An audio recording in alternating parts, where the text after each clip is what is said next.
نبی آخر الزمان نے کہا وَمَطْعَمُهُ حَرَامٌ وَمَشْرَبُهُ حَرَامٌ وَمَلْبَسُهُ حَرَامٌ. ہاں اس نے صفت ربوبیت کے حوالے سے تو مانگا، لیکن اللہ تبارک و تعالیٰ اس کی دعا قبول نہیں کرے گا، اس لیے کہ اس کا کھانا حرام کا تھا، اس کا پینا حرام تھا، اس کے جسم میں جو لباس ہے، جو لباس زیب تن کیا ہوا ہے، وہ لباس بھی مال حرام کا ہے.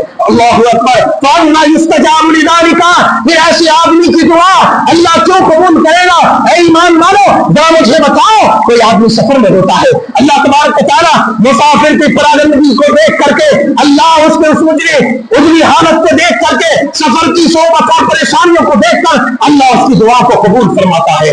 ایک آدمی دعا کرتا ہے اذان کے بعد اقامت، اذان و اقامت کے درمیان ایک آدمی رات کو اٹھ کر کے جمعہ کے دن اللہ تعالیٰ سے دعائیں کرتا ہے، نمازوں کے بعد دعائیں کرتا ہے، اللہ تبارک و تعالیٰ سے ہر حال میں مانگتا ہے، مگر اگر اس کے جسم میں مال حرام کا کوئی حصہ گیا ہے، اللہ تبارک و تعالیٰ اس کی دعا قبول نہیں کرتا ہے.